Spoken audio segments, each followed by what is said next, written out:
কিন্তু আর হাইয়েস্ট থাকতে পারে নাই। মন দিয়ে শুনিয়েন।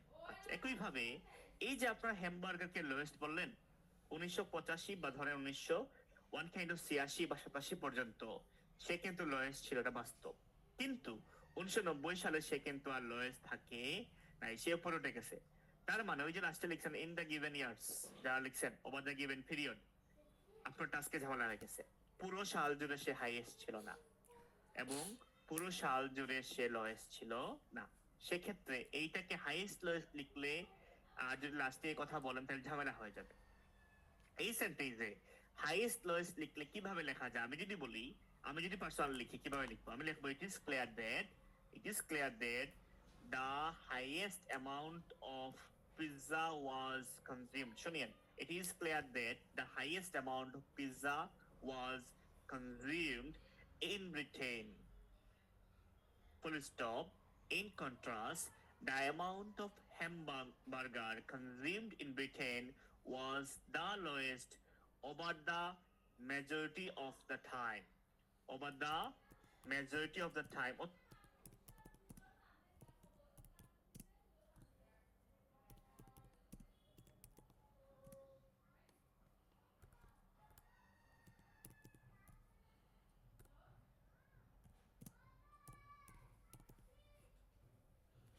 খাইলাইনি কারেন্ট গেছে কি? দৌড় দৌড় দৌড়।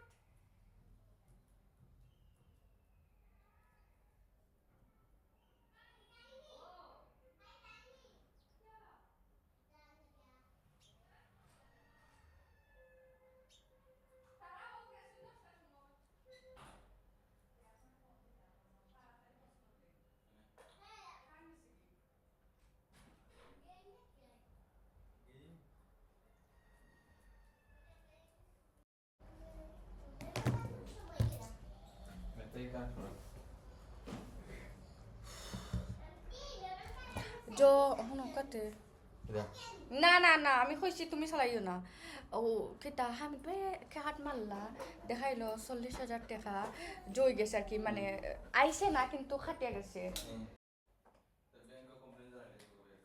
সারানো হয় অ্যাপ্লিকেশন বলে লেখা লাগে। হ্যাঁ বাড়ছে নাকি কমছে? ইনক্রিজ নাকি ডিক্রিজ? নীলটা hamburger. What do you think? হ্যামবার্গারকে আমরা ইনক্রিজ বলবো নাকি ডিক্রিজ বলবো? বলেন তো। ইনক্রিজ বলবো আমরা। কি বলবো? ইনক্রিজ হয়েছে। আচ্ছা আসেন, লালটা ওই যে ফিশ এন্ড চিপস 1970 সালে ছিল এই পরিমাণ, সেটা আসছে এই পরিমাণ। বলেন তো বাড়ছে নাকি কমছে? ইনক্রিজ নাকি ডিক্রিজ? লালটা ইনক্রিজ। তাইলে খেয়াল করে দেখেন, এই দুইটা হচ্ছে ইনক্রিজিং ট্রেন্ড, তাই না? এইটা কি বলেন তো? এই যে উপর থেকে নিচের দিকে আসছে, পিৎজা এখানে ছিল 70 সালে, এটা আসছে এখানে, তাহলে কি হবে বলেন?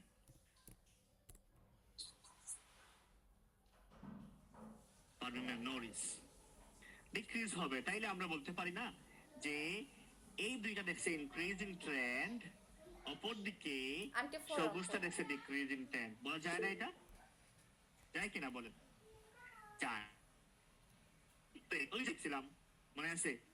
The number of something enrolled in showed an increasing trend. মনে আছে না এটা? পরে বলছিলাম in contrast there was something, মনে আছে কিনা এটা?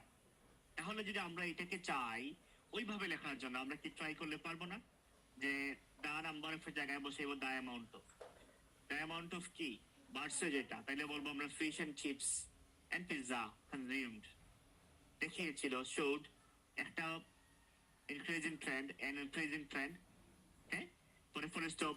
অপর দিকে যে পরিমাণ হ্যামবার্গার বা ওই যে pizza, the amount of pizza খাওয়া হয়েছিল কনজিউমড, বা সেখানে ছিল দেয়ার ওয়াজ একটা ডিক্রিজ। দেখা যাবে না এরকম? ওই যে সেন্টেন্স গুলো আমরা ব্যবহার করে ইনক্রিজ এবং ডিক্রিজিং ট্রেন্ডে লিখছিলাম, শিখছিলাম, ওই সেন্টেন্সকে ব্যবহার করে আমরা যদি লিখতে যাই তাহলে লেখা যাবে এইভাবে। দেখেন, আমরা বলতে পারি ইট ইজ ক্লিয়ার দ্যাট, অথবা ওভারঅল, যেটা আপনার মন চায়। এরপরে যেহেতু ফুড গণনা করা যায় না, সেক্ষেত্রে আমরা বলবো অ্যামাউন্ট অফ। কি বলবো আমরা? amount of এটা বলতেছি আমরা দেখেন এই দুইটা the amount of fish and chips and hamburger the amount of fish and chips and hamburger ওটা কি করছে consumed কোথায় ব্রিটেনে কি করছে দেখা দিছে showed একটা বৃদ্ধি an increasing trend অপরদিকে in contrast সেখানে ছিল there was একটা হ্রাস a decrease যে পরিমাণ pizza the amount of pizza গ্রহণ করা হয়েছিল consumed ব্রিটেনে in Britain over the given period এটা হচ্ছে সবচেয়ে স্ট্যান্ডার্ড এখানের মধ্যে আচ্ছা বুঝতে পারছেন ওভারঅল বুঝতে পারছেন এটা আমাদের সেন্টেন্সগুলো কিন্তু নতুন না আমরা কিন্তু এই সেন্টেন্সগুলো শিখছি এবং আমরা লেখা আছে আমাদের কাছে হোয়াট ডু থিংক এইভাবে ওভারঅল লেখা কি যাচ্ছে লেখলে কি সহজ সুন্দর হয় নাকি কঠিন হয় নাইট স্যার বলতেছে সুন্দর হয় ইশফাক আহমেদ ফাহিম স্যার বলতেছে সুন্দর হয় বাকিরা ম্যাম আরেক স্যার ইজি হয় না এটা এবং খুবই স্মুথ থাকে এবং যারা যারা আমার কথা মানেন খেয়াল করিয়েন আমরা ইট ইজ ক্লিয়ার দ্যাট মুখস্থ দ্য অ্যামাউন্ট অফ আসছে যে এটা হচ্ছে আনকাউন্টেবল ফিশ এন্ড চিপস এই যে এখানে লেখা ফিশ এন্ড চিপস হ্যামবার্গার এখানে লেখা আছে আমরা এন লাগায় যুক্ত করলাম এরপর এটা কনজিউম করা হয়েছে ভার্ব নিয়ে আসলাম যে কনজিউমড কোন জায়গায় কনজিউম হয়েছে আমরা বললাম ব্রিটেনে এরপরে এই যে কথাটা এটা কি নতুন শিখলাম নাকি কালকেও ছিল আমাদের সেন্টেন্সে এটা যতবার আপনি ওভারঅল লিখবেন ইনক্রিজিং ট্রেন্ড বলবেন আপনি এই কথা বলতে হবে শোড এন ইনক্রিজিং ট্রেন্ড শেষ এরপরে আমরা লিঙ্কার্স ব্যবহার করি ইন কন্ট্রাস্ট কেউ ব্যবহার করি বাই কন্ট্রাস্ট কেউ বলে অন দ্য আদার হ্যান্ড কেউ বলে অন দ্য কন্ট্রারি আমার কাছে ভালো লাগে ইন কন্ট্রাস্ট তো আমরা ইন কন্ট্রাস্টকে ব্যবহার করি এরপরে আমাদের গতকালকে মেমোরাইজ সেন্টেন্স দেয়ার ওয়াজ এ ডিক্রিজ মনে আছে না দেয়ার ওয়াজ এ ডিক্রিজ বললাম এরপরে কিসে ডিক্রিজ ছিল যে পরিমাণ পিৎজা খাওয়া হয়েছে in the amount of pizza consumed এটা হচ্ছে আমাদের নাউন ফ্রেজ বা task in the amount of pizza consumed কোন জায়গায় ব্রিটেনে ওভার দ্য গিভেন পিরিয়ড আমার কথা বুঝতে পারছেন এই যে ছিল না নোট রাখিয়েন আমি যখন লেখা দেব কিন্তু আমি আজকে এগুলা কিন্তু ফলো করতে হবে হ্যাঁ ওই সময় কিন্তু এগুলাকেই ব্যবহার করে লিখতে হবে আমার বিশ্বাস আমার প্রত্যেকটা ভাই বোন এই কথাগুলোকেই ফলো করে লেখা ট্রাই করবেন তাইলে আপনার রাইটিং এ অনেক অনেক স্মুথ হয়ে যাবে ইনশাআল্লাহ আচ্ছা এইটাই আমরা যদি চাই আমরা কি বিগ ডিফারেন্স দেখতে পারবো না এখানে what do you think big difference কি লেখা যাবে লেখা যায় বিগ ডিফারেন্স সব সময় লেখা যায় আপনার ইচ্ছা মতো যে কোনো জায়গায় বিগ ডিফারেন্স লেখা যায় তাই না তো এখান থেকেও আমি বিগ ডিফারেন্স দেখছি যদি আপনাদেরকে আমি জাস্ট একটু দেখাই খেয়াল করে দেখেন আমাদের বিগ ডিফারেন্স আমরা বলতেছি এখানে সালটা আমি ভুল লিখে ফেলছি হ্যাঁ বাকিগুলো আমরা ঠিক আছে খেয়াল করিয়েন কি বলছে দেখেন আর সিগনিফিক্যান্ট ডিফারেন্স ওয়াজ অবজার্ভ নতুন নাকি আগেও শিখছি আমরা এটা ছিল মুখস্থ আর সিগনিফিক্যান্ট ডিফারেন্স ওয়াজ অবজার্ভ কিসের মধ্যে বিটুইন দ্য কনজাম্পশন এই দেখেন কনজাম্পশন দেখেন এই কথাকে নিয়ে আসছি between the consumption of fish and chips and pizza এই দেখেন ফিশ এন্ড চিপস এবং পিৎজাতে একটা বড় ব্যবধান দেখা দিচ্ছে এটা হবে 2010 সাল না এটা হবে 1970 সাল এটা কথা বুঝতে পারছেন অথবা এখানে আসতে পারে এই যে এটা এই সাল 1990 সাল এই দেখেন 1990 সালে আমি যেখানে কার্সর ঘোরাচ্ছি পিৎজা ছিল সবচেয়ে কম এবং একই জায়গায় ফিশ এন্ড চিপস সবচেয়ে বেশি তো সেই কথাকে আমরা কি বললাম a significant difference was observed between the consumption of fish and chips and pizza significant difference ভালো কথা হচ্ছে আপনি যে কোনো সালে ব্যবহার করতে পারবেন সিগনিফিক্যান্ট ডিফারেন্স যে কোনো সালে ব্যবহার করতে পারবেন কোনো ধরা বাধা নাই আপনার ইচ্ছা মতো যেখানে ইচ্ছা ওখানে ব্যবহার করতে পারবেন বুঝতে পারছেন এই সালটা 2010 হবে না এটা হবে 1990 এটা হবে হ্যাঁ 1990 হবে ওকে ডিফারেন্স বুঝতে পারছেন যদি বুঝতে পারেন ইয়েস বলেন আমি একটা টাস্ক দিয়ে দিই আপনাকে ধরাইয়া পারবেন না আমি শুনছি আপনারটা আমি বলতেছি বুঝতে পারছেন তাইলে আসেন আপনারা বলবেন হ্যাঁ আপনাদের কাজ কি হবে 1970 সালে আপনারা বলেন তো সিগনিফিক্যান্ট ডিফারেন্স কার ছিল 1970 সালে বলেন 1970 সালে সিগনিফিক্যান্স ডিফারেন্স ছিল ওই কথা বলে আপনারা লিখেন 1970 সালে সময় দিলাম 2 মিনিট দেখেন সেম কিন্তু শুধু কাহিনী হয়তো বা চেঞ্জ হতে পারে সময় 2 মিনিট হুবহু দেখে লিখতে পারে 1970 সালে দেখি তো কেমন লিখেন আপনারা। 1970 সাল, জলদি।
A significant difference was observed between the consumption of fish and chips and pizza in 1970.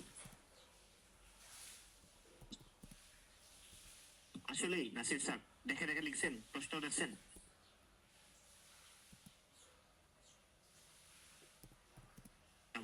Good, very good. Nasir sir না দেখে লিখছেন, প্রশ্ন পড়তে হবে।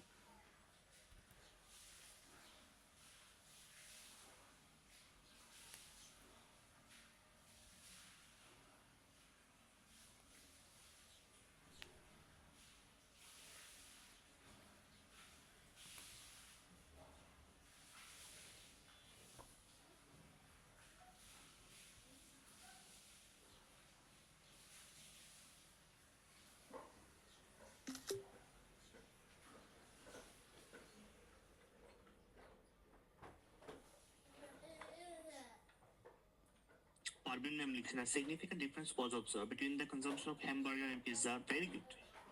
Consumption of pizza and hamburger, very good. Nasir সালাইনে আসছেন, বুঝছেন কাহিনী, বুঝছেন? আচ্ছা, বাকিরা বুঝতে পারছেন at least. It's amazing. বলেন তো এখানের মধ্যে আপনি কি করছেন? জাস্ট কি কনজাম্পশন অফ এর জায়গা চেঞ্জ করছেন, বাকি সব সেম ছিল না? তাইলে এটা তো যদি মেন পরীক্ষায় যদি এখন আসে ধরেন স্পেন্ডিং, এটা তো the amount of money spend on fish and chips, that's it. বাকি সব তো মুখস্থ আপনার, এটা দিয়েও কিন্তু ওভারঅল হয়ে যায়। যারা মনে করেন ওভারঅল বলতে শুধু হাইয়েস্ট এবং লোয়েস্ট অথবা ইনক্রিজ ডিক্রিজ কে বোঝায়, টু ইউ এই জাস্ট বিগ ডিফারেন্স লিখলেও আপনার ওভারঅল হয়ে যাচ্ছে। ওকে, নাইস, ভালো ছিল, ভেরি গুড। আচ্ছা, আমরা সামনের দিকে আগাইবো। আমরা ওভারঅলের কথা বুঝতে পারছি সবাই? ওভারঅল আসলে লিখতে পারবো না এখন থেকে? নো রেকর্ডিং ওর ফোন আর না। Thank you. এখন অনেকের কাছে মনে হয় যে স্যার যে এখন লিখতে পারছি, পরে লিখতে পারি না। এখন টু বি অনেস্ট, আপনি কি পরে আসলে এইভাবে লেখা ট্রাই করেন নাকি আপনি আপনার মতো লেখা ট্রাই করেন? আমি যতজন ব্যক্তি দেখছি, আমার যেমন যে লাস্ট একটা ব্যাচ যেটা শেষ হয়ে যাচ্ছে রাইটিং এর, ওইখানে কিছু মানুষ খুবই ভালো রাইটার, বাট লেখার সময় সে কি করে স্মার্ট হইতে গিয়ে নষ্ট করে ফেলে। মনে রাখেন, শুদ্ধ এক লাইন ভালো, সিম্পল ডিফিকাল্ট বা কমপ্লেক্স 5 লাইন ভুলের চাইতে। মনে রাখেন, শুদ্ধ সিম্পল এক লাইন ভালো, কমপ্লেক্স 5টা ভুল লাইনের চাইতে। তাহলে আপনি হুবহু যেইভাবে বলতেছে ওইভাবে ফলো করেন প্লিজ। নাম্বার কখন বসে, অ্যামাউন্ট কখন বসে আপনি জানেন, স্টিল আপনি ওগুলো ভুল করতেছেন। ওইখানে টাস্কে বলতেছে কনজাম্পশন, আপনি কিভাবে স্পেন্ড দিবেন, টাস্কে যা বলে সেগুলোকে ফলো করে আপনি এই সেন্টেন্সগুলো লেখেন, দেখেন আপনার স্কোর কত আসে, অনেক ভালো স্কোর আসবে। ঠিক আছে? আচ্ছা, লাস্ট টাইম মনে রাখেন, আমরা হয় হাইয়েস্ট লোয়েস্ট লিখবো, না হয় আমরা ইনক্রিজ ডিক্রিজ লিখবো, আর না হলে আমরা বিগ ডিফারেন্স লিখবো। আমাদের প্রথম টার্গেট কি থাকবে? Highest lowest. টাইম চেঞ্জিং হয়, ট্রাই করবো যদি time changing A increase decrease দেখা যায় আমরা ইনক্রিজ ডিক্রিজ করবো। আর বিগ ডিফারেন্স যদি আমরা হাইয়েস্ট লোয়েস্ট পাই না, ইনক্রিজ ডিক্রিজ পাই না, কঠিন মনে হয়, সময় বেশি লাগে মনে হচ্ছে, তাহলে আমরা চলে যাবো কি বিগ ডিফারেন্সে। ঠিক আছে? আচ্ছা, তো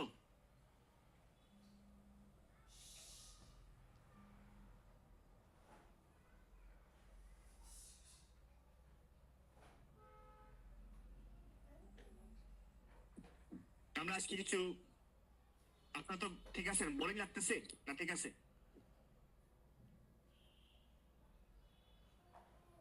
ক্লাস লম্বা হোক, আজকে লেসন তো প্রচুর আমাদের শিখতে হবে, ক্লাস লম্বা হোক, সমস্যা নাই তো কারো? ঠিক আছে স্যার, ওকে ঠিক আছে স্যার, ঠিক আছে, হ্যাঁ আমরা শেখার জন্য এখানে আসছি। ঠিক আছে, ওকে, তো এখন আমরা কিছু জিনিস শিখবো, সেগুলো আমাদের রাইটিং টাস্ক ওয়ানে টাইম ফিক্স চার্ট যখন আসবে, তখন এই সেন্টেন্স গুলো বা এইগুলাকে ব্যবহার করলে আর কিচ্ছু লাগে না। আমার যে ভাই বা বোন এই সেন্টেন্স গুলাকে আসলেই আয়ত্ত করবে, আসলেই এগুলাকে ব্যবহার করবে, তার টাস্ক করে ভালো স্কোর আসবে। ঠিক আছে, তাহলে আসেন এই সেন্টেন্সকে আমি কি বলি, এগুলাকে আমি বলি ম্যাজিক সেন্টেন্স স্ট্রাকচারস। কি নাম? Magic sentence structures. কেন বললাম? কারণ এই সেন্টেন্স গুলো ব্যবহার করে প্রত্যেকটা রাইটিং লেখা যায় টাইম ফিক্সড, পাশাপাশি সবচেয়ে সহজ উপায়ে কম সময়ে লেখা যায়। আচ্ছা, তো ম্যাজিক সেন্টেন্স স্ট্রাকচারস গুলো মন দিয়ে শুনেন, যেটা মনে হয় বুঝেন না, আমি যখন প্রশ্ন করব তখন আমাকে বলেন। আর আদারওয়াইজ যখন আপনি টাইপ করে লিখে দিবেন, আমার কিন্তু ডাইভার্ট হইতে হয়, আমি কমেন্ট পড়ি, পরে আপনাকে আবার রেসপন্স করতে হয়। আমি যখন প্রশ্ন করব এই কথাগুলো আমাকে আজ করিয়েন, আমি ট্রাই করবো আপনাকে রেসপন্স দেওয়ার জন্য। প্রথমে আমি একটা বাংলা সেন্টেন্স আপনাদেরকে দেখাই। এটা হচ্ছে টাইম ফিক্সড, মনে রাখেন। টাইম ফিক্সড মানে হচ্ছে এখানে সাল দেওয়া একটা অথবা কোনো সাল দেওয়া নাই। আচ্ছা, বাংলা সেন্টেন্স হচ্ছে কি, 2010 সালে খাদ্যের পিছনে বা খাদ্যের উপরে আমি ক্লাস হলানি বাংলাদেশের রেকর্ড মানুষের ইয়া খরচ মাবু ছিল 100 টাকা। 2010 সালে খাদ্যের উপরে বা পিছনে বাংলাদেশের মানুষের খরচ ছিল 100 টাকা। এখানে প্রত্যেকটা সেন্টেজের বাংলা আপনি জানেন, তাই না? যেমন ধরেন 2010 সাল আপনি জানেন, ইন 2010। খাদ্যের ইংরেজি আপনি জানেন ফুড, বাংলাদেশের ইংরেজি বাংলাদেশ, মানুষের ইংরেজি পিপল আপনি জানেন, খরচ এর ইংরেজি কি? স্পেন্ড। যেহেতু 2010 সালে হয়েছিল কি হবে? স্পেন্ড। 100 টাকাকে আপনি বলতে পারেন 100 টাকা, বলতে পারেন না এটা আমি আপনি? ক্লাস করতাম কিলা। আচ্ছা, এখন আসেন, এখানে খরচ হচ্ছে। আমার প্রশ্ন আপনাদের কাছে, যদি খরচ হয়, আনসার দেওয়া লাগবে না, জাস্ট শুনিয়েন, নিজেকে নিজে বলিয়েন। যদি খরচ করে মানুষ, তাহলে মানুষ কি খরচ করবে খাদ্যের উপরে? টাকা খরচ করবে না সময় খরচ করবে?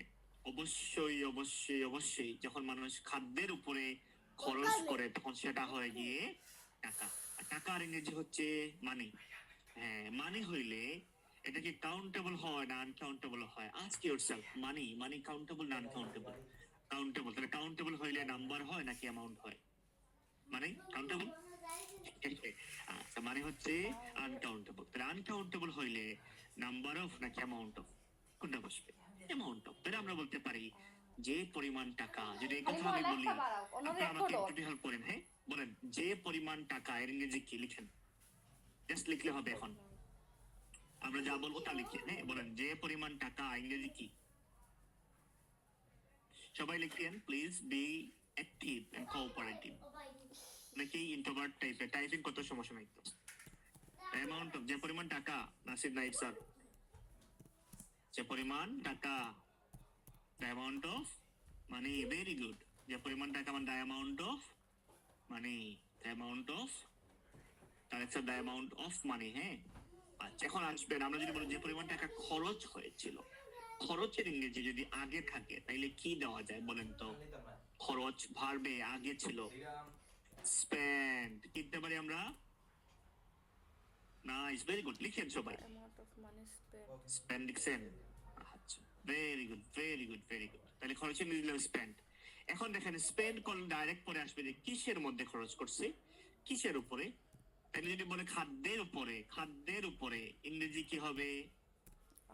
খাদ্যের উপরে কি হবে? সবাই বলতেছে খাদ্যের উপরে হইলে হবে অন ফুড। Very good. তাহলে হচ্ছে the amount of money spent on food. Okay, এখন যদি বলি ছিল, ছিলর ইংরেজি? ভেরি গুড, দৌড়ে লিখে দিয়েন। হ্যাঁ, শুনে শুনে লিখে দিয়েন, ছিলর ইংরেজি ওয়াজ। যদি বলি 100 টাকা ইংরেজিতে কি হবে? 100 টাকা ইংরেজি কি হবে? 100 টাকা ইংরেজি বলেন 100 টাকা। হ্যাঁ, বাংলাদেশে ইংরেজি কি? বাংলাদেশে দেশের আগে কি বসে আপনারা জানেন অবশ্যই। ইসরে দুইজনের মার দেশের আগে বসে ইন, তাহলে হবে বাংলাদেশে ইন বাংলাদেশ, বাংলাদেশে হলে ইন বাংলাদেশ। এখন যদি বল 2010 সালে, 2010 সালে, তাহলে সালের আগে কি বসে ইন, তাহলে হবে 2010 সালে ইন 2010। ভেরি গুড, আপনি পাস। এই আপনার কথাকে যদি আমি লিখে দেই তাহলে হবে কি, the amount of money spent on food. আমি বাংলাদেশকে আগে নিয়ে আসছি, পিছনে লিখলেও সমস্যা নাই, কোনো সমস্যা নেই, আগে পিছনে লেখা যায়। Okay, the amount of money spent on food in Bangladesh was 100 taka in 2010। এটা কি লেখা যাবে না? আমরা কি লিখতে পারবো না? এটা আমরা নোট রাখি সবাই, যদি খাতায় লিখে থাকেন কেউ আপনারা নোট করে রাখতে পারেন, ঠিক আছে? তাইলে আমাদের এখানে প্রথম সেন্টেন্স হচ্ছে the amount of money spent on food in Bangladesh was 100 টাকা in 2010। এটা কি কঠিন নাকি সহজ ছিল বলেন? কঠিন ছিল এটা? ইজি ছিল না? এটা সবাই জানি না? আমরা সবাই জানি, হ্যাঁ। এবং easy, very good, fine sir. হ্যাঁ, কারেক্ট স্যার। তাহলে এই সেন্টেন্স ইজি বলার পরও যদি আমার কোনো ভাইকে বলি আবার লিখেন, বা কোনো বোনকে বলি উনি আবার ইচ্ছাকৃতভাবে ভুল করেন, তখন কি মনে হয় ইচ্ছা করে ভুল করছে মনে হয় না? এই সেন্টেন্স আপনার পরীক্ষায় আসবে, দেখেন পরীক্ষায় 80% কোশ্চেন আছে স্পেন্ট নিয়ে, তাই আমরা এটা শিখাই বেশিরভাগ। আপনার পরীক্ষায় আসতো যে পরিমাণ টাকা খরচ করা হয়েছিল কারের উপরে, তাহলে আপনি কি করবেন? আপনি বলবেন the amount of money spent on car. পরীক্ষায় আসছে নেপাল, আপনি বলবেন ইন নেপাল। ওইখানে বলবে 1 লক্ষ টাকা, আপনি বলে ওয়াজ 1 লক্ষ টাকা। এখন এটা তো মেমোরাইজ রাখতে হবে স্যার। আমরা তো একদিনে শিখি নাই, আমরা তো প্র্যাকটিস করে করে নিয়ে আসি, তাই না? তো আপনিও তো প্র্যাকটিস করতে হবে। আচ্ছা, এই সেন্টেন্স কিন্তু আমরা চেঞ্জ করে বলতে চাই, একটা ঘোরায় বলবো। এই সেন্টেন্সকে একটু ঘোরায় বলবো, আই মিন দেশকে আমরা আগে নিয়ে আসবো। তাহলে একটু খেয়াল করিয়েন, আমরা সবাই সিলেটি, ধরেন যারা আছে এখানে সিলেটি, আমরা ভাই বোনেরা। তাহলে আপনি যখন বলেন যে আমি সিলেটের মানুষ, তখন আপনি কি বলেন? ইংরেজিতে বললে বলেন, বলেন তো কি বলেন? আমি সিলেটের মানুষ, ইংরেজিতে কি বলেন? I'm people of Silet. সিলেটের মানুষ আমি, এই কথা বললে ইংরেজিতে কি বলেন?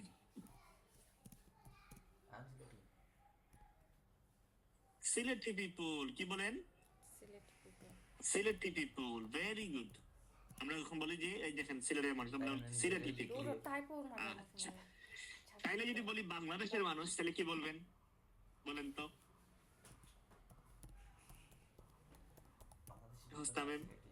যদি সিলেটি মানুষ সিলেটি হয়, মানে বাংলাদেশে হলে হবে বাংলাদেশি পিপল। Very good. আচ্ছা, আরেকটা উপায় লেখা যায়, পিপল ইন বাংলাদেশ। যারা প্রথম ক্লাসে ছিলেন, আমরা লিখছিলাম, খেয়াল করে দেখেন, একটু মনে করে দেখেন, প্রাইস, অয়েল প্রাইস, আমরা বলছিলাম প্রাইস অফ অয়েল, মনে আছে না? অয়েল প্রাইস, আমরা বলছিলাম প্রাইস অফ অয়েল। হ্যাঁ, ইন বাংলাদেশ দিলে হবে, ফাইন স্যার। আমরা বলতে পারি পিপুল ইন বাংলাদেশ খরচ করছে, স্পেন্ড 100 টাকা, 100 টাকা খাদ্যের উপরে অন ফুড 2000 সালে। এই সেন্টেন্স কি লেখা যায় না? যে বাংলাদেশের মানুষ, পিপুল ইন বাংলাদেশ খরচ করছে, স্পেন্ড 100 টাকা, 100 টাকা খাদ্যের উপরে অন ফুড 2010 সালে। লেখা যায় কিনা এটা? এই সেন্টেন্স কি আয়ত্ত করা যায়? পিপুল ইন বাংলাদেশ স্পেন্ড 100 টাকা অন ফুড ইন 2010, লেখা যায় কিনা এটা? সহজ আছে না এটা? বুঝলে ইয়েস বলিয়েন। হ্যাঁ,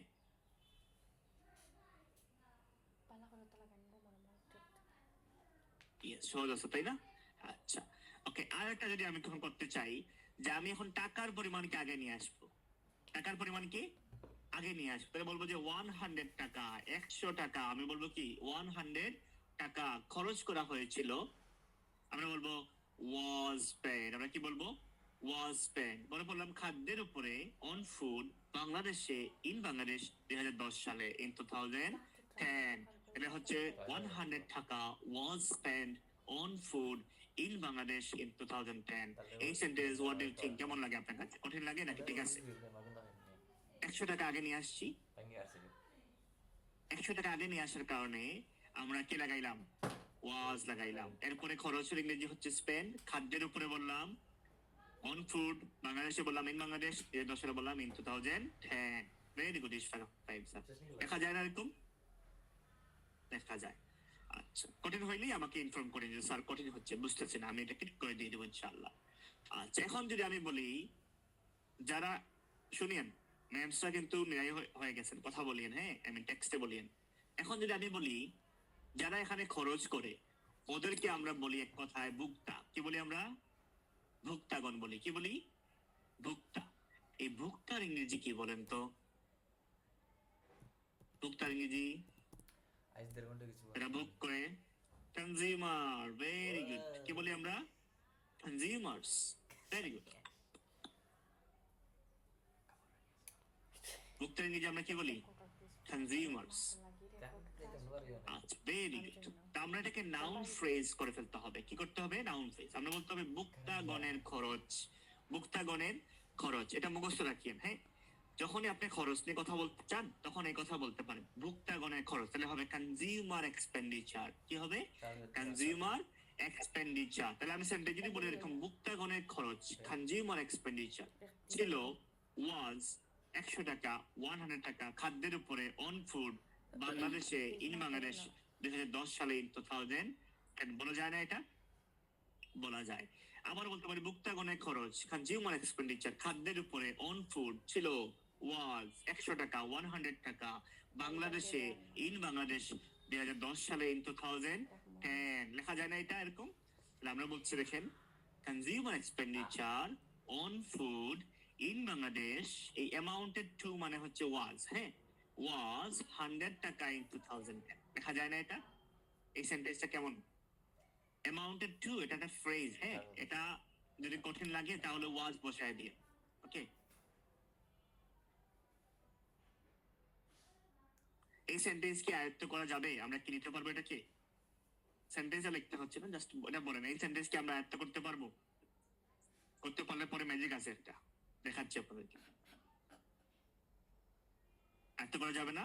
তাহলে আমরা বললাম কনজিউমার এক্সপেন্ডিচার, এটা হচ্ছে ভুক্তাগণের খরচ। এরপরে খাদ্যের উপরে আমরা বললাম অন ফুড বাংলাদেশে ইন বাংলাদেশ, এই অ্যামাউন্টেড টু, এটা হচ্ছে যখন আনকাউন্টেবল কোনো কিছু থাকে, ডাটা প্রকাশ করতে চাই, তখন আমরা ওয়াজের পরিবর্তে কথা বলতে পারি। মনে রাখছেন, আনকাউন্টেবল কোনো কিছু ডেটা লিখতে গেলে, আমরা অ্যামাউন্টেড টু দেই ওয়াজের পরিবর্তে। সবসময় দিয়ে না, আবার আল্লাহ ওয়াজে সবসময় দিয়ে না, শুধুমাত্র যখন ডেটা লিখবেন তখন দিয়ে, ঠিক আছে? আচ্ছা, তাহলে আমরা বললাম consumer expenditure on food in Bangladesh amounted to 100 taka in 2010। এই চারটা সেন্টেন্সকে একটা সিস্টেম ব্যবহার করলে আমরা আরো 3টা সেন্টেন্স মেক করতে পারবো। দেখতে চান? এই চারটা সেন্টেন্সকে আমরা আরো 3টা সেন্টেন্স মেক করে মোট 7টা করতে পারবো। এখানে 4টা, আমি আরো 3টা সেন্টেন্স মেক করবো, সিস্টেমে হয়ে যাবে 7টা। দেখতে চান? Magic magic.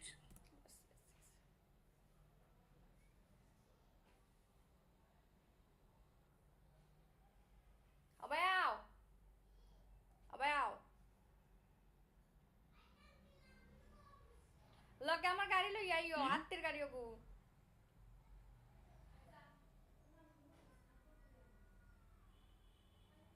অলরাইট, তাহলে আসেন ম্যাজিকটা কি আমি দেখাই।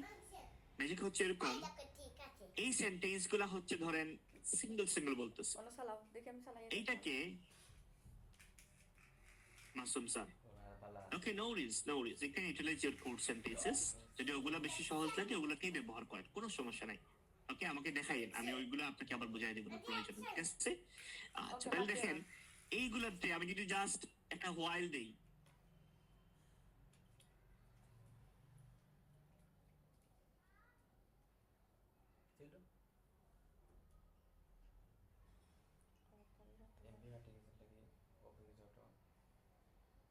মানে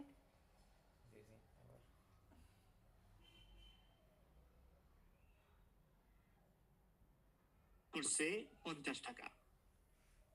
বাংলাদেশের মানুষ 100, ইন্ডিয়ার মানুষ 50। তাইলে আমি কি বলতে পারি? একটু মন দিয়ে শুনিয়ে। আমি বলতে পারি হোয়াইল, পরে দুটো সেন্টেন্সকে যুক্ত করে ফেলবো।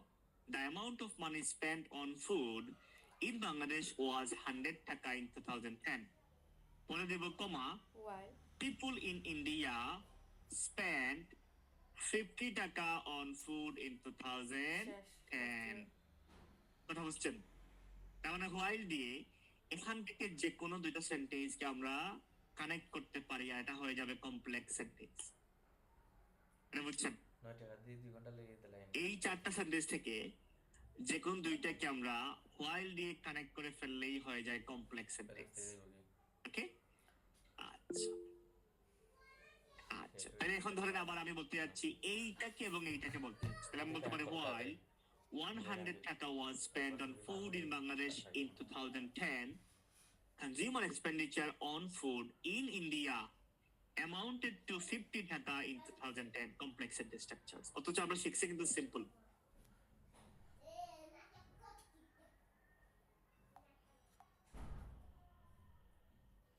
একইভাবে আমরা while এর জায়গায় আরো কিছু ব্যবহার করতে পারি। এর মধ্যে আরেকটা হচ্ছে আমরা ব্যবহার করতে পারি whereas। কি ব্যবহার করতে পারি? whereas। Same. Whereas the amount of money spent on food in Bangladesh was 100 taka in 2010. People in India spent 50 taka on food in 2010. বুঝতে পারছেন বিষয়টা? তার মানে যে কোনো চারটা সেন্টেন্স থেকে দুইটাকে আমরা whereas দিয়ে অ্যাড করতে পারি। বাই কন্ট্রাস্ট আমরা ইয়েতে দেই লিঙ্কার্স, আমরা তো লিঙ্কার্স আমরা তো কনজাংশন ব্যবহার করতেছি টাইপসের, ঠিক আছে? বাই কন্ট্রাস্ট দেওয়া যাবে, সমস্যা নেই। আমরা এখানে কাজ করতেছি সেন্টেন্স স্ট্রাকচারস।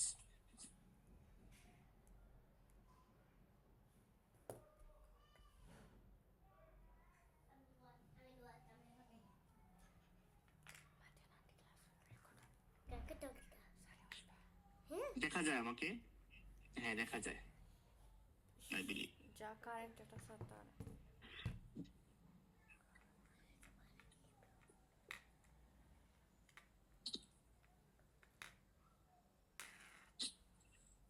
আচ্ছা, তো এই যে সেন্টেন্সে আমরা কি দিলাম? while দিলাম। আমাদের কিন্তু while, whereas অথবা ধরে আমরা যদি অলদো ব্যবহার করি আমাদের কিন্তু কাজটা অ্যাচিভমেন্ট হয়ে যায়। আই মিন আমাদের সেন্টেন্সে যে ভেরিয়েশন বিষয়টা আছে এটা কভার হয়ে যায়। আমার কথা বুঝতে পারছেন? আচ্ছা, তো আপনাদেরকে আমি লেখার জন্য দিব একটু পরে হোমওয়ার্ক। আপনারা লিখবেন 2010 থেকে 2010 সালে 100 জন শিক্ষার্থী আইএলটিএস কোর্সে ভর্তি হয়েছিল ডিরেক্ট কেয়ারে। এই কথা নিয়ে আপনাদেরকে আমি পরে লেখা দিব, এখন আর এখানে লেখা দিচ্ছি না। এখন আরো কয়েকটা সেন্টেন্স আছে, সেগুলো আমরা আসলে আয়ত্ত করে ফেলি। হ্যাঁ, এন্ড দেন আমরা মুভ করব সামনের দিকে। আচ্ছা, এই সেন্টেন্সগুলো থেকে কারোকে কিছু বলার আছে যে এই সেন্টেন্সে এই জায়গায় আপনি বুঝতে পারেন নাই? If you have any question please do share with me.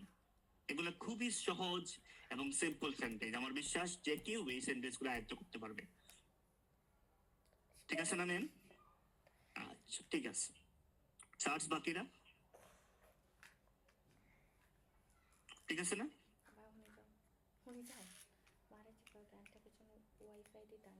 ওকে, আমরা নেক্সটে যাই। হ্যাঁ, আচ্ছা নেক্সট প্যারাগ্রাফে আমরা গেলে আমরা খেয়াল করতে পারতেছি। আচ্ছা, অ্যামাউন্টেড টুটা হচ্ছে স্যার ওই যে number of, I mean uncountable কিছু হইলে, অ্যামাউন্ট অফ কিছু হইলে ওই জায়গায় ওয়াজ এর পরিবর্তে অ্যামাউন্টেড টু দিতে পারেন। কঠিন লাগলে এটা বাদ দিয়ে দেন, আমরা সময় এখানে ওয়াজ বলে দিন। হ্যাঁ, এখানে ওয়াজ বলে দিন, অ্যামাউন্টেড টু দেওয়া লাগবে না। এই জায়গায় কঠিন লাগে না, আমরা ওয়াজ দিয়ে দিই, শেষ শেষ, আর কিছু লাগবে না। ওকে, আচ্ছা এখন আসেন আমরা শিখবো কম্পারিজন সেন্টেন্সেস। আপনার পরীক্ষায় কখনোই একটা দেশ দিয়ে পরীক্ষায় প্রশ্ন আসে না। টাইম ফিক্স থাকলে একের অধিক দেশ বা প্রতিষ্ঠান থাকে এবং সেক্ষেত্রে আপনার উচিত আপনি যেন ভিন্ন দেশ আসলে লিখতে পারেন, আর সেইগুলা নিয়ে এখন আমরা কাজ করব। আমরা একটু আগে সেন্টেন্স শিখছি মোট কটা 4টা, আর ওগুলাকে আরো মেক করছে 3টা, তাহলে 4 আর 3 কটা হইলো 7। এখন শিখবো আরো 4টা সেন্টেন্স, যেগুলা শিখলে আমাদের টাইম ফিক্সডে আর কোথাও আমরা আটকাইবো না। সেন্টেন্স ভেরিয়েশন বলেন, সেন্টেন্স স্ট্রাকচারস বলেন, কোথাও আমরা ইনশাআল্লাহ আটকাইবো না। তাহলে আসেন আমরা ওগুলা নিয়ে কাজ করি। ধরেন আপনার 2010 সালে খাদ্যের পিছনে বাংলাদেশের মানুষের খরচ ছিল 100 টাকা, আর ওই একই জায়গায় ভারতের মানুষের খরচ ছিল 50 টাকা। এই সেন্টেন্সকে আপনি কিভাবে বলতে পারেন? এই সেন্টেন্সকে আপনি কম্পারিজন করে বলতে পারেন এইভাবে। এই দেখেন, এটা হচ্ছে কমপ্লেক্স স্ট্রাকচার। হ্যাঁ, একটু খেয়াল রাখেন। আমরা বললাম যে যে পরিমাণ টাকা, ঠিক আগের সেন্টেন্স মনে আছে, the amount of money spent on food, খাদ্যের উপরে খরচ করা হয়েছিল, ছিল ওয়াজ 100 টাকা ইন বাংলাদেশ। বাংলাদেশে কত ছিল?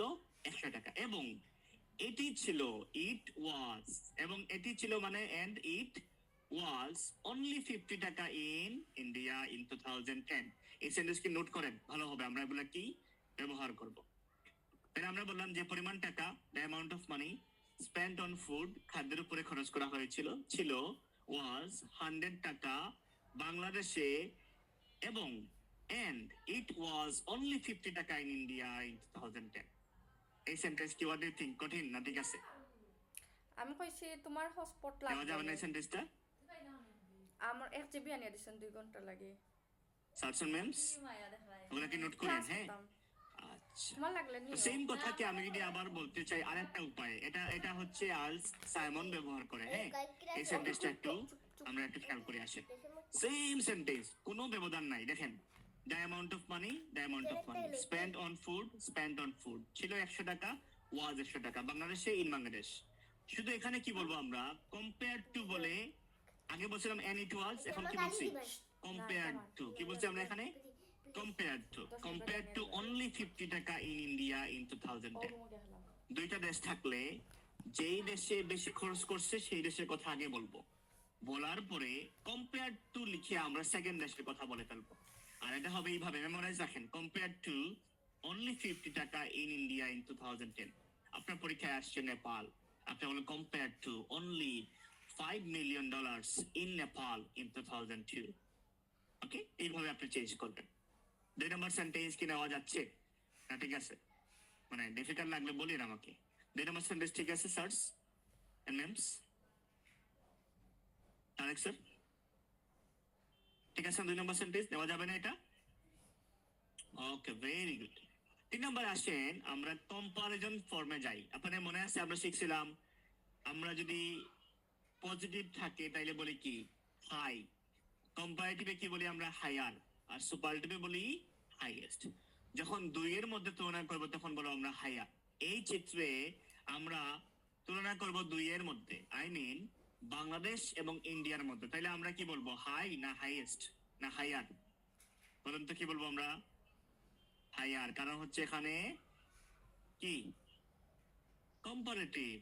তাই আমরা বললাম যে পরিমাণ টাকা, দ্য অ্যামাউন্ট অফ মানি খরচ করা হয়েছিল, স্পেন্ড খাদ্যের উপরে, অন ফুড ছিল, ওয়াজ বেশি, খেয়াল করেন, ওয়াজ ছিল বেশি, হায়ার বাংলাদেশে, in Bangladesh, then in India, then in India, ইন্ডিয়ার চাইতে। এরপরে তার টাকা বসাই দিলাম, প্রথমে বাংলাদেশের টাকা বসাইলাম, পরে ইন্ডিয়ার টাকা বসাইলাম, আর দেন দুইটা ডেটা একসঙ্গে লিখছি বলে আমরা কি দিলাম? রেসপেক্টিভলি। আমার কথা বুঝতে পারছেন? এই সেন্টেন্সটা হচ্ছে কম্পারিজন।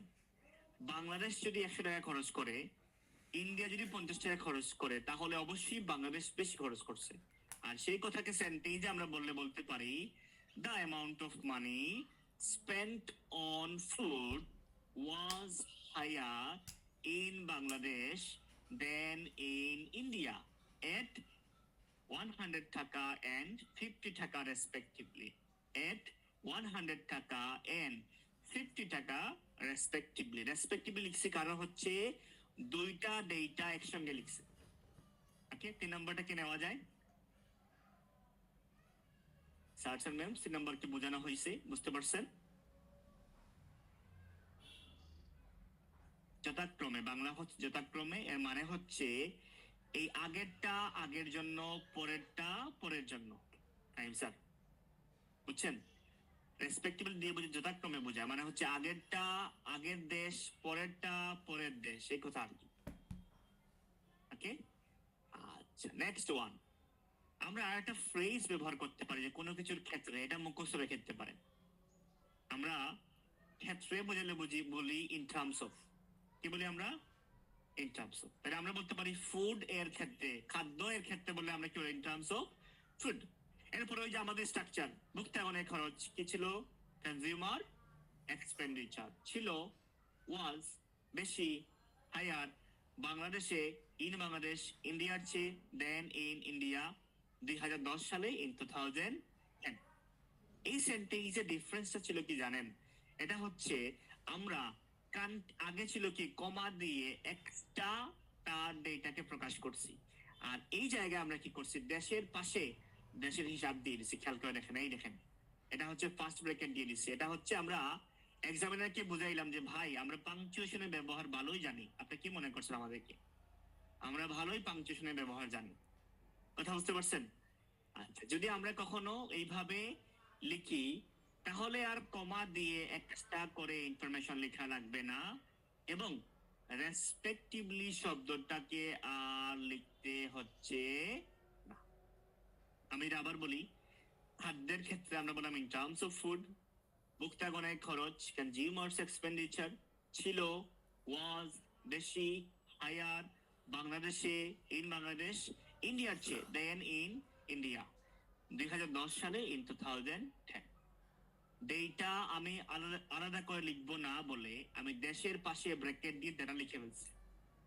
দেশের পাশে ব্র্যাকেট দিয়ে আমরা ডেটা লিখে ফেলছি। বুঝছেন এটা?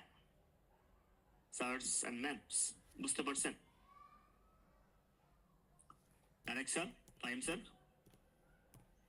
Tabassum ma'am, Masum sir, Parvin ma'am, বুঝতে পারছেন?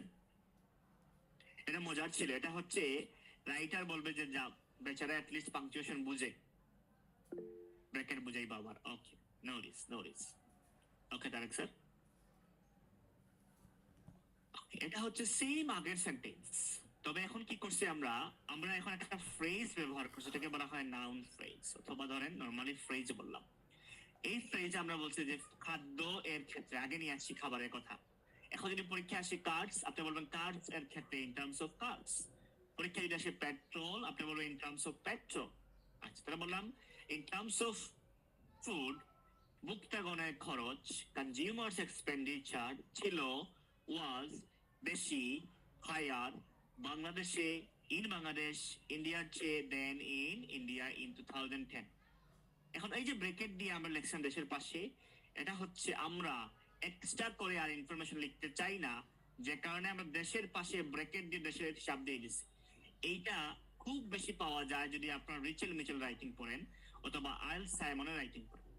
এটাকে আরেক পাশে বলা যায় পজিশন, তাই রিডিং এর মতো। রিডিং এ যখন যারা আছেন, রিডিং এর আজকে তো ওরিয়েন্টেশন, রিডিং এ যারা আছেন খেয়াল করলে দেখবেন আমি এগুলো নিয়ে কথা বলি ব্র্যাকেট। আচ্ছা, তো এই ক্ষেত্রে আমরা যদি মনে হয় এটা কঠিন লাগে আপনার কাছে ব্র্যাকেট দিয়ে, আপনি কি করবেন ওই ইন্ডিয়া লেখার পরে কমা দিয়ে আবার এই যে 100 টাকা এন্ড 50 টাকা বলতে পারেন। জি ফাইন স্যার, রিচেল মিচেল ব্যবহার করে খুব বেশি। আমি ওদেরকে খুব ফলো করে থাকি, রিচেল মিচেল, সাইমন, লিজ, ওদের লেখা আমার ভালো লাগে। ওগুলো কিন্তু এখান থেকেই কালেক্ট করে কোনোভাবে। ওকে, বুঝতে পারছেন ব্র্যাকেট কেন দিলাম? তারেক স্যার এবং বাকিরা,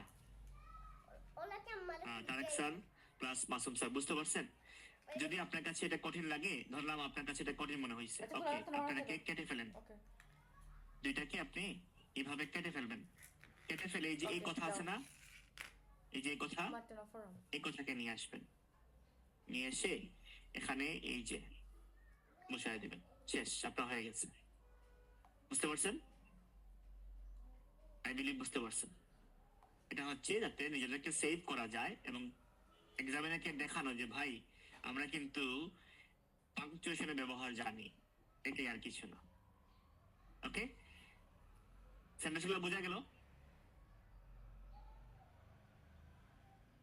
স্যারস এন্ড ম্যাম, সেন্টেন্স বুঝতে পারছেন?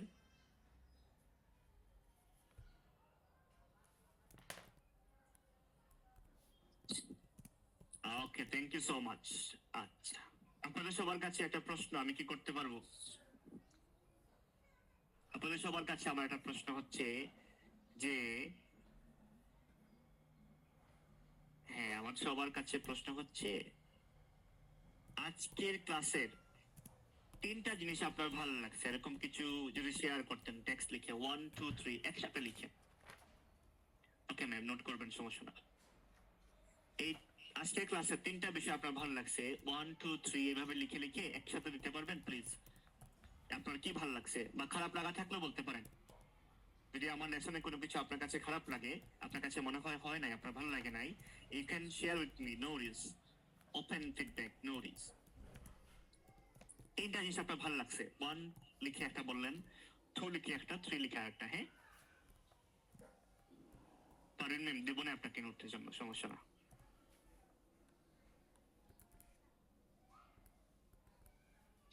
সবাই শেয়ার করেন প্লিজ, তিনটা জিনিস আপনার ভালো লাগছে আজকের ক্লাসের। নতুন হন, পুরাতন হন, আপনি বলেন।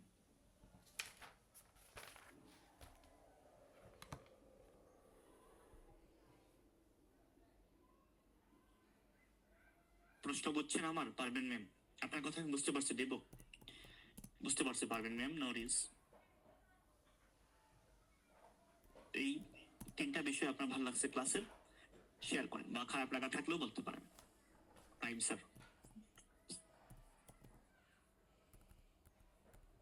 অনেকে আছেন, আমি সবার নাম যদি বলি,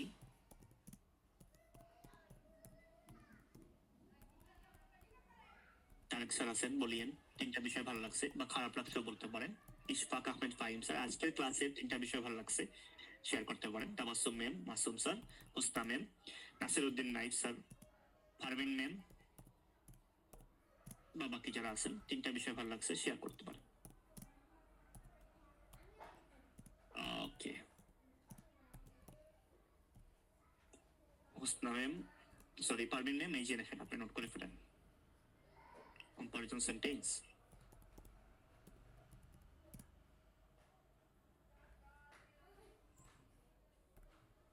ওভারঅল ভালো লাগছে, বোঝানো স্টাইল ভালো লাগছে, সেন্টেন্স স্ট্রাকচারস ভালো লাগছে। আচ্ছা,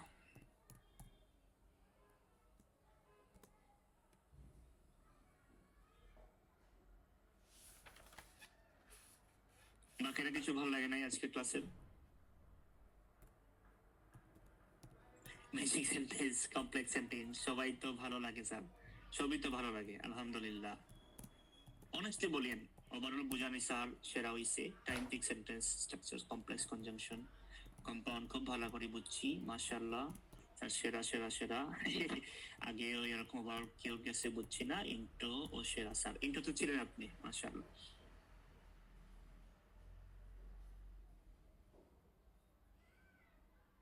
প্রথমে আপনার ক্লাস অলওয়েজ গুড স্যার, বোঝানোর সেন্টেন্স স্ট্রাকচার ওভারঅল সেরা স্যার, আলহামদুলিল্লাহ। 4টা লিখে ফেলছেন আপনি, বোঝানোর সিস্টেম ভালো, অনেক কিছু জানতাম, কিভাবে ইউজ করব জানলাম আজ, এখন সাহস পাচ্ছি, আলহামদুলিল্লাহ।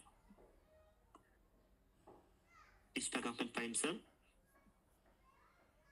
করছেন, ওকে। হুসনা ম্যাম, তাবাসসুম ম্যাম, আরো আছেন, কামরুল স্যার আছেন নাকি?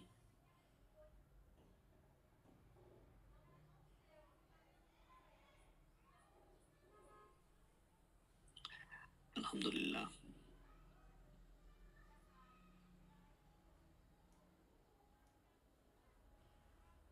বোঝানো সবগুলো সেন্টেন্স আর মনের ভিতরে একটা কনফিডেন্স আসছে স্যার, যে অ্যাটলিস্ট একটা স্কোর করা যাবে ইনশাআল্লাহ। যারা এই কথাগুলো মানবেন, মন থেকে বলতেছি, যে বা যারা আমার কথাগুলো মেনে চলবেন, প্রত্যেকেরই ভালো স্কোর আসবে। দ্যাটস ইট, এখানে পিরিয়ড, আর কোনো কথা নাই। সময় আছে তো এখনো, 7:30 ক্লাসের আগে অ্যাডমিট হয়ে যান, you have the chance, don't be late. Training miss করলে ভাই আপনি মেইন বিষয়টাই মিস করে ফেলছেন। ইটস মিরাকেল রিডিং ক্লাসগুলা। আচ্ছা, ওকে, বাকিরা কি লিখতেছেন, কিছু বলতে চান? যা লিখতেছেন না মানে আপনার কাছে কিছু ভালো লাগে না, এটাই তো। আচ্ছা, হুসনা ম্যাম বলে ফেলছেন, সরি এন্ড অফ সেপ্টেম্বর বলেন নাই। তাবাসসুম ম্যাম বলছেন, Tareq sir, Fahim sir, Parvin ma'am, alright, thank you so much. যারা বলছেন, আমার বিশ্বাস আপনারা আসলেই মন থেকে বলছেন, থ্যাংক ইউ সো মাচ। আমরা আজকের ক্লাস এখানে রাখতেছি। আমরা এই সেন্টেন্স গুলোর জন্য আমি কিছু সেন্টেন্স বাংলা সেন্টেন্স গ্রুপে দিব। যদি আমি টাইম ফিক্স লিখে দেই, একটু খেয়াল করিয়েন, যদি আমি টাইম ফিক্স লিখে দেই তাইলে আপনি এই সেন্টেন্স গুলো লিখবেন, হ্যাঁ, এই সেন্টেন্স গুলা, ওকে। আর যদি আমি বলি কম্পারিজন, তাইলে এই সেন্টেন্স গুলো লেখার ট্রাই করবেন, ঠিক আছে? পারবেন না সবাই? আমাদের একটা হয়ে যাচ্ছে, আমার বিশ্বাস সবাই পারবেন, এবং সবাই সময়ের আগে জমা দিয়ে দিন, হ্যাঁ। আমি এখনই আপনাদেরকে হোমওয়ার্ক দিয়ে দিব, আপনারা আমাকে জমা দিয়ে দিন, ইনশাআল্লাহ যারা এই সেন্টেন্সগুলোকে ব্যবহার করে ভালোভাবে লিখতে পারবেন সবাইকেই ফিডব্যাক দিয়ে দেবো, যারা পারেন নাই তাদেরকেও ফিডব্যাক দেবো ইনশাআল্লাহ। Thank you so much. দেখা হচ্ছে যারা রিডিং ক্লাস ব্যাচে আছেন, রিডিং এ দেখা হচ্ছে, অথবা আগামীকালকে সকাল 11টায় দেখা হচ্ছে ইনশাআল্লাহ। Best of luck. আসসালামু আলাইকুম এন্ড আদাব। ওয়ালাইকুম আসসালাম।